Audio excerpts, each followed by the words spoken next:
เวรมณีสิกขาปะทังสมาธิยามิกาเมสุมิชฌาจาราเวรมณีสิกขาปะทังสมาธิยามิ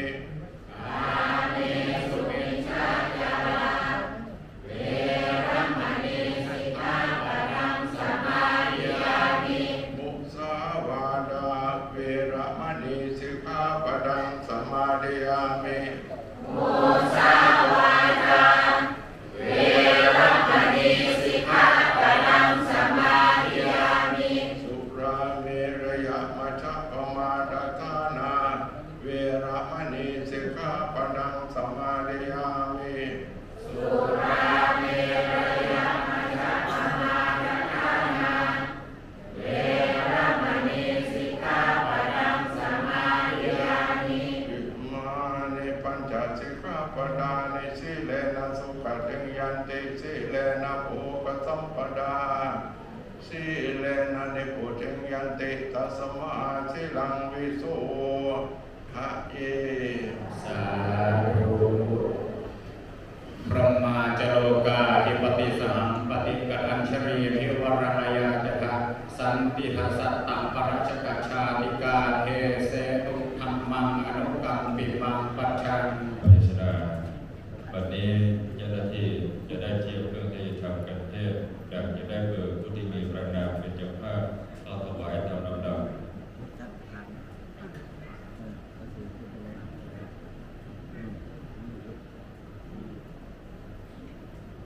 ขอเจริญพรเรียนเชิญคุณ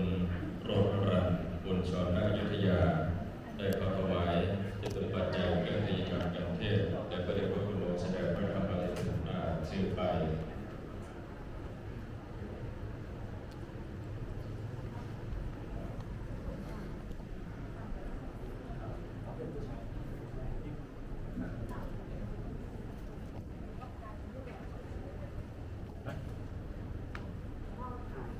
ทุกวันเราผ่านวันขับโอ้ครับ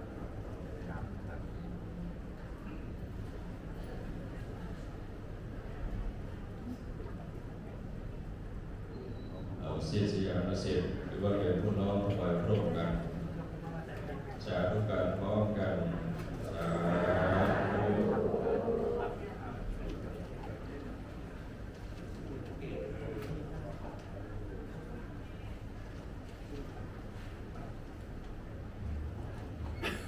ในการวันนี้ไป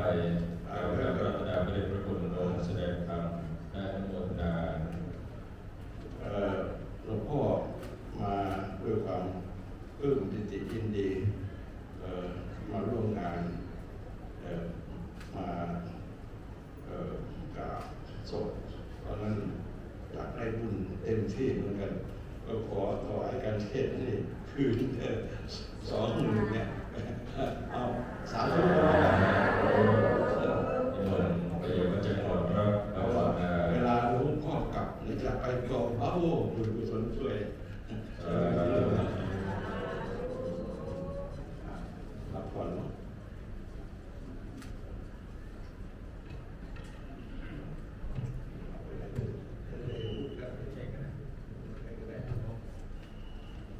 ยะถาวริวหาปุราปริปุเรนติสาคารังเอวเมวะอิโตตินังเวตานังอุปกัปปติอิจิตังปฏิตังตุมหังคิปะเมวะสมิจจตุสัพเพปุเรนตุสังกัปปาจันโทปนรสโสยะถามะนิโชติรสโสยะถาสัพพิติโยวิวัชชันตุสัพพะโรโควินัสสตุมาเทปวัตวันรายโยสุขีริกายโกภวะอภิวาทนาสีลิสานิจังวุฒาปัจจัยโนจัตตารโอธัมมาวัฏันติอายุวโนสุขังพลังอายันจักโคดากินาดินาสังฆมิสุปฏิทิตาดีคารตังหิตายาสาธานาโสปกัปปติโสยาติธรรมโมจายังนินาจิโตเปตานาภูจาจักตาอุลาระวาลังจักปิคูนามโนปารินังสมเอปุญญังปัสสุตังอนัปปกันเดรัตนัตยานุภาเวนะรัตนัตยาเตจัสสะว ทุกขาโรคพยาเวราโสกาสัตโตกปะวาอเนกาอันตรายาเปวินาสันโตอาเสสัตโตกายสิทธิธนังลาปังโสติปะกายังสุขังพลังเตริอายุตาวันโนจาโภคังบุเตเจสวะสัตตวสาจายุจากีวัสิทธิภวันตุเต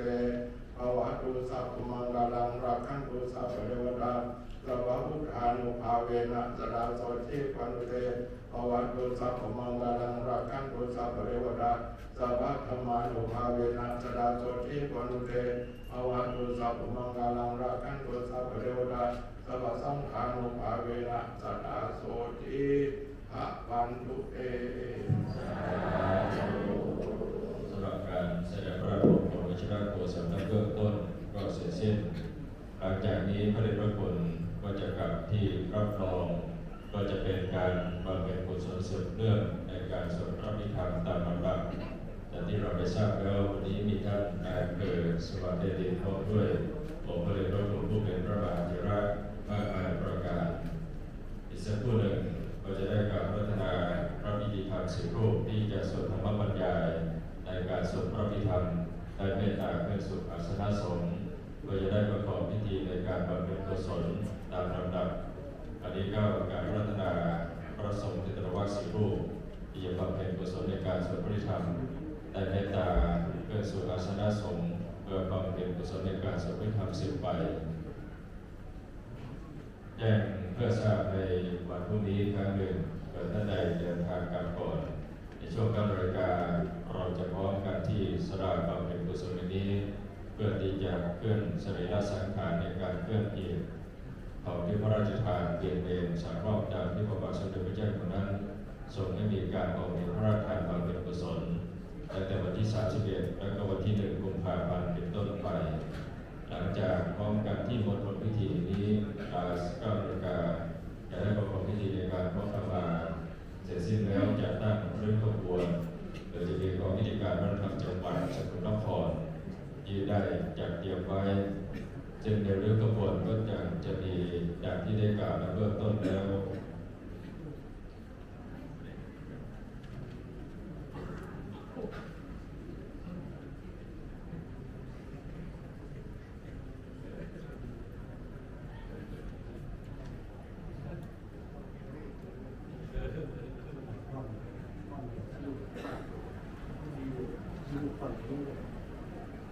สีลูกไป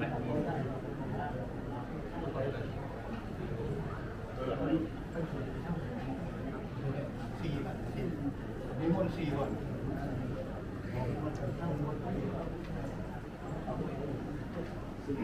หลังจากที่มีการเคลื่อนเหตุของยุคพระราชทานที่เป็นอย่างนี้ไปเสร็จเราก็จะไปตั้งบำเพ็ญกุศลในการเป็นพระราชทานตรงสถานที่ตั้งเมรุชั่วคราวของหลวงปู่ที่กำลังมีการประดับประดาอยู่ในค่ำคืนนี้ศิษยานุศิษย์ที่ประดับดอกไม้ในอำเภอสว่างแดนดินเราแล้วก็เจริญศิลป์ก็จะประดับตกแต่งดอกไม้ให้เสร็จสิ้นโยมผู้ใดมีจิตอาสาที่เป็นผู้หญิงฝีมือดีผู้ชายฝีมือดีกระเทยพวกเราสามารถมาร่วมประดับดอกไม้ถวายองค์หลวงปู่เป็นอัจฉริยบูชาได้เพื่อเป็นธรรมบูชาวันนี้นิมนต์พระสงฆ์เจตรวักครับเมตตาขึ้นอัสนะสงฆ์หลังจากพระสงฆ์4 รูปเมตตาขึ้นที่อัสนะสงฆ์เสร็จสิ้นแล้วก็จะเป็นการบำเพ็ญกุศลในการสวดพระพิธรรมดังจะได้เจริญพรการพัฒนาพระโอษฐ์คุณโยมผ้าองค์ตาท่านได้เมตตาโยมทุกเจตนาหน้ารูปพระพิธรรมบำเพ็ญกุศลตามลำดับเมื่อสวดเสร็จสิ้นแล้วเจ้าหน้าที่ก็จะราชสายโยมก็พระราชบำเพ็ญกุศลที่เราแบ่งช่วยด้วยกันและเข้าถวายเพื่อที่ทำพระสงฆ์โมทนาเป็นสัมพิธี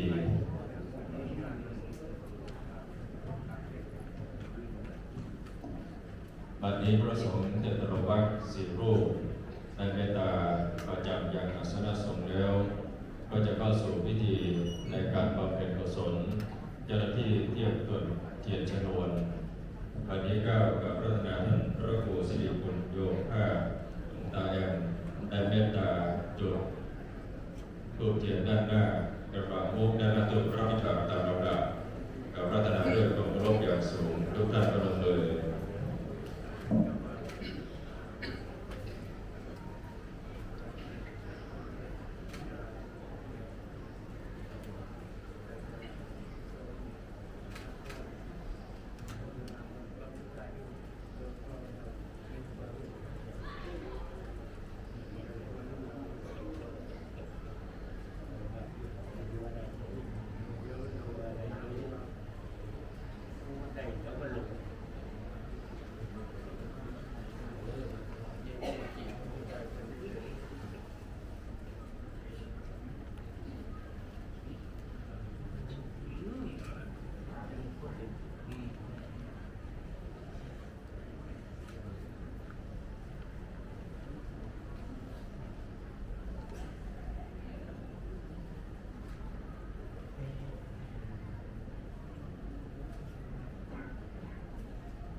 นี้เรียนเชิญศาสนพิธีกรอาราธนาทำสืบไปตามลำดับ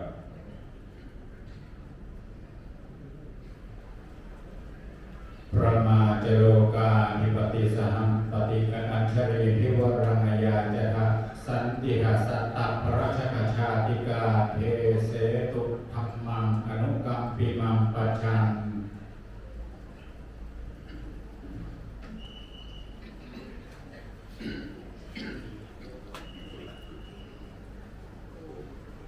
นะโมตัสสะภะคะวะโตอะระหะโตสัมมาสัมพุทธัสสะนะโมตัสสะภะคะวะโตอะระหะโตสัมมาสัมพุทธัสสะนะโมตัสสะภะคะวะโตอะระหะโตสัมมาสัมพุทธัสสะกุศลธัมมาอกุศลธัมมาอัปยากตาธัมมากัตเมธัมมากุศลายาสมิงสมัยเยธัมมาวัจรังกุศลังจิตตังอุปันนังโหติโสมนัสสะสหกตังญาณสัมปยุตตังรูปังมนังวาสังฆารังมนังวาคันธารังมนังวารัสสะรังมนังวาโพธัมมารังมนังวาธัมมารังมนังวายังยังวาปันนารังมะตังสัมมิงสัมมเยปัสโสโหติอาเวเขโกโหติเยวะปันนาตัสสัมมิงสัมมเยหันเยปิอาติปฏิตัสสมุปปันนาอโรปิโนธัมมาหิเมธัมมากุศลาขันจังขันธารูปะขันโตเวทนาขันโตสัญญาขันโตสังขารังขันโตวิญญาณขันโตทัสสะธรรมโมรูปะขันโตยังกินติรูปังอดีตานังกัตปัจจุบันนังกัจจตังวังปณิธาวะโหราริกังวังสุขุมังวังหิรังวังปริตังวังยันทุเรวะสันติเกวะสันเทตังจังอภิสัญจนิกวะอภิสังกิติตวะอายัมบุญจสิโรปะขันโทสังฆโหอสังฆโหสังฆหิเตนะอสังฆหิตังอสังฆหิเตนะสังฆหิตังสังฆหิเตนะสังฆหิตังอสังฆหิเตนะอสังฆหิตังสัมปโยโควิปโยโคสัมปโยเตนะวิปโยตังวิปโยเตนะสัมปโยตังอสังฆหิตังยะอัญญาติโยขันธปัญญาติอายตนะปัญญาติธาตุปัญญาติสัจจปัญญาติอินทรียปัญญาติปุพพะปัญญาติสมัยวิมุตโตสมัยวิมุตโตปุพพะธัมโมอปุพพะธัมโมปริหารธัมโมอปริหารธัมโมเจตนาธัมโมอนุรักษนาภัพโพปุญญชนโนโลกะละภุวะม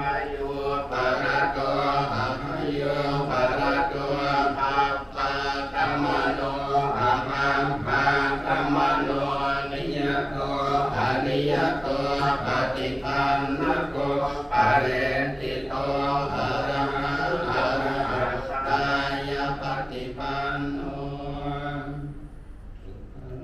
อุปาลาภาติสัจจิกาตปรมัตเตนะติอามันตายโยสัจจิกันโตปรมัตโตตโตโสปุคคโลเตนะตินะเมวังวันตาเปอาจานาหิเนอานันหันจิตุงคโลอุปาลาภาติสัจจิกัตตปรมัตเถนะเตวัตเรวัตตาเตโยสัจจิกัตโตปรมัตโตตโตโสปุคคโลอุปาลาภาติสัจจิกัตตปรมัตเถนะติเมชาเมวัตตาเปโยสัจจิกัตโตปรมัตโตตโตโสปุคคโลอุปาลาภาติสัจจิกัตตปรมัตเถนะติเมชาเยเกจิกุสลธัมมาสัมเพเตกุสลามุลาเยวะปนะกุสลามุลาสัมเพเตธัมมากุสลาเยเกจิกุสลาธัมมาสัมเพเตกุสลามุเลนะเอกมุลาเยวะปนะกุสลามุเลนะเอกมุลาสัพเพเตธัมมากุสลาเอตุปัจจโยธัมมานะปัจจโยอธิปติปัจจโยอนันตระปัจจโยสมานันตระปัจจโยสหชาตปัจจโยอัญญมัญญปัจจโยเนียสยปัจจโยอุปเนียสยปัจจโยปุเรชาตปัจจโยปัจจาชาตปัจจโยอาเสวนปัจจโยธัมมปัจจโยวิภาคปัจจโยอาหารปัจจโยอินทริยปัจจโยชานะปัจจโยมังคปัจจโยสัมปโยตปัจจโยเยปโยตปัจจโยอัตติปัจจโยนาติปัจจโยวิภาคปัจจโยอวิภาคปัจจโยสำหรับการปรับเพ็ญกุศลสวดพระพิธรรมในการพระราชทานถึงสมเด็จพระบรมราชวชิรโกศลอังวรทิตาปัญโยนั้นได้เสร็จสิ้นแล้วโดยมีพระเดชพระคุณพระธรรมวชิรรังสีเจ้าอาวาสวัดพุทธรังสีโรงเรียนออสเตรเลียเป็นประมุขประธานวันนี้เจ้าหน้าที่ภาควิสาโยมด้านหน้าสำนักสงฆ์จะได้ประกอบพิธีการทอดพระไตรบางสกุลตามลำดับเจ้าหน้าที่เทียบพระไตรบางสกุลวันนี้ข้าพเจ้ารัตนาพระเดชพระคุณพระธรรมวชิรรังสีเจ้าอาวาสวัดพุทธรังสีโรงเรียนออสเตรเลียได้เมตตาทอดพระไตรบางสกุลในการบำเพ็ญกุศลเป็นลำดับสืบไปกล่าวรัตนาด้วยความเคารพอย่างสูงครับข้าพเจ้า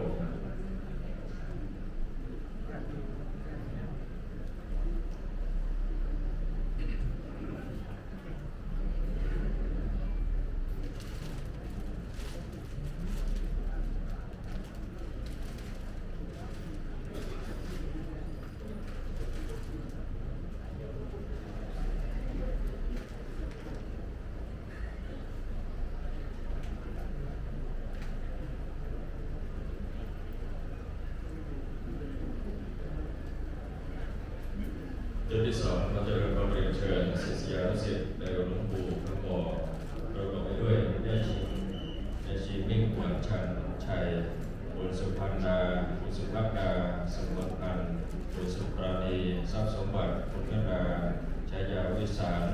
ได้เข้าทอดพระไตรบางสกุลขอเจริญพรเรียนเชิญ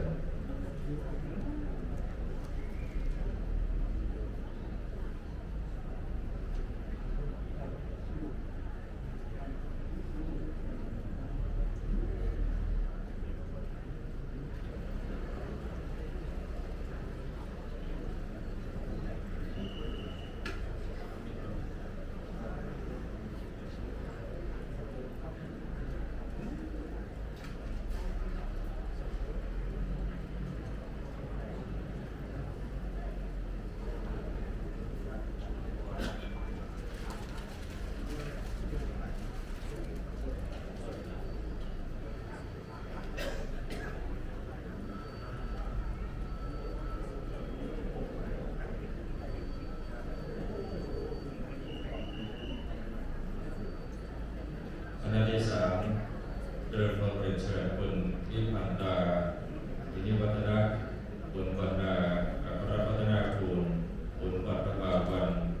ชุดที่สี่เจริญพรคุณสิริวัลย์การตระกูลคุณวัดพินิกา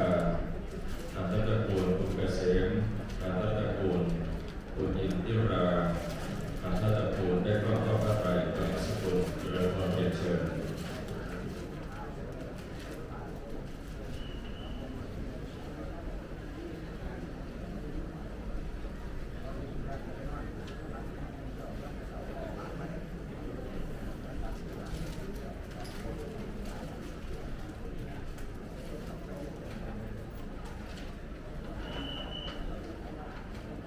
ซึ่งคณะนี้เป็นคณะว่า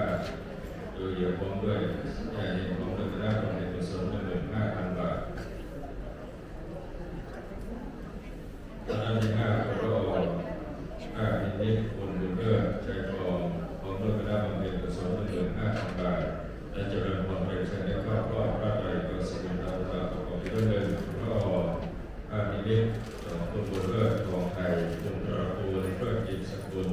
คุณพระชนีเพื่อกิจสกุลและก็พระไตรปิฎกสกุล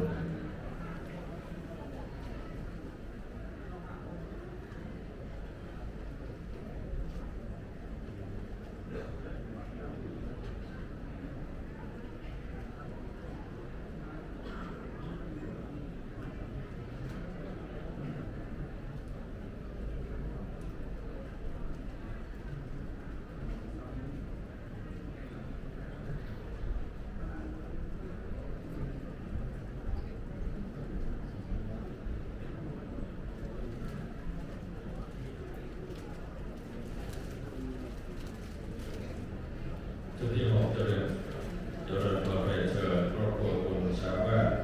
สุวรรณราชของเรื่องคณะบำเพ็ญกุศล1,000 บาทและก็พระไตรปิฎกสกุลประกอบไปด้วยคุณชาวบ้านสุวรรณราชคุณรักองศรีสุวรรณราชคุณสุรพงศ์สุวรรณราชคุณปู่วิษณุวัฒน์สุวรรณราช4 ท่านและก็พระไตรปิฎกสกุล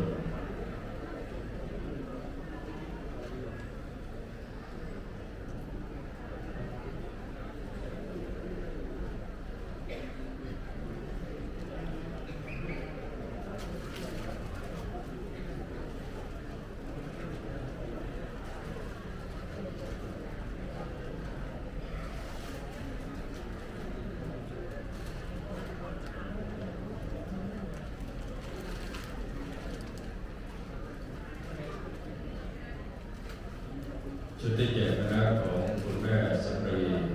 นิพาพร้อมด้วยบุตรธิดาร่วมบำเพ็ญกุศล8,000 บาทเรียนพรเรียนเชิญเข้าร่วมพระไตรปิฎกสกุลตามลำดับประกอบไปด้วยคุณแม่สำรีนิพาคุณราวินนิพาคุณรวีนานิพาคุณปริญญานิพาได้เข้าทอดพระไตรปิฎกสกุล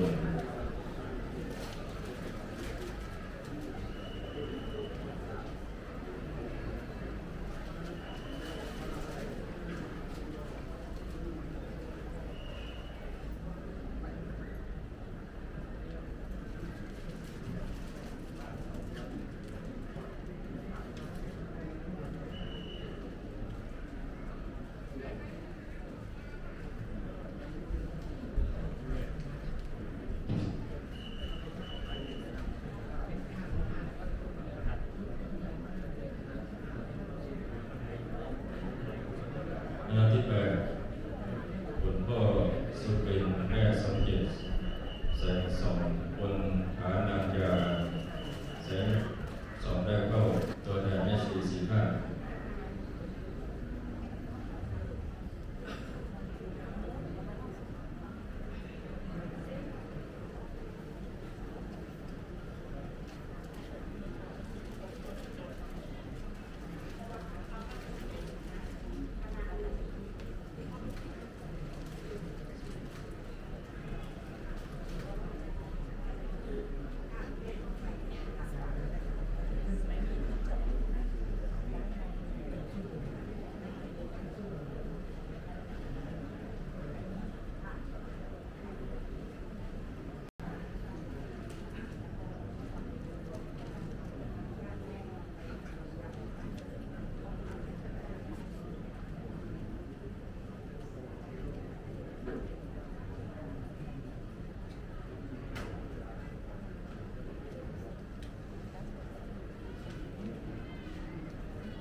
สุ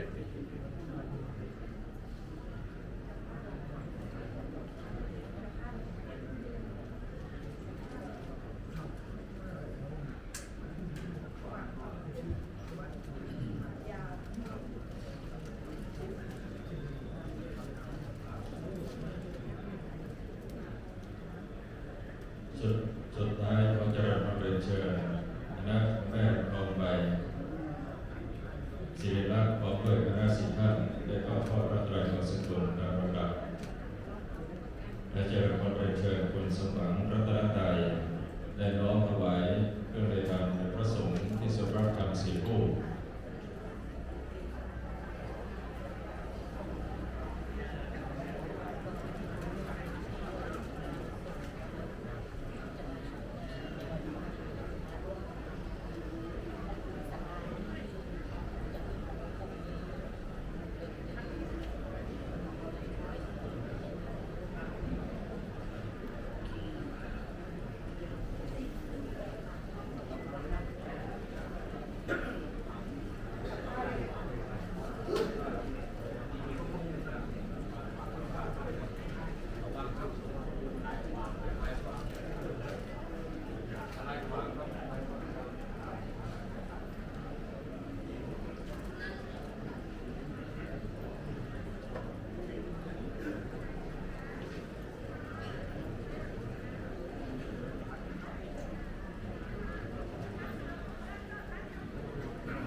ในอย่างนี้กับพระนาพระสงฆ์เจตรวักสิบรูปได้ใช้วิหารพระไตรลักษณ์สกุลได้นำเวลาให้บวชตามลำดับกับพระนาด้วยความเคารพ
สัมปเดวตา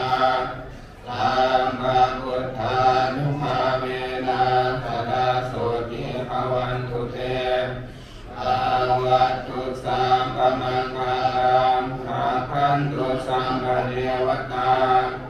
สัมมาธัมมาทุกขเวนะสนาโส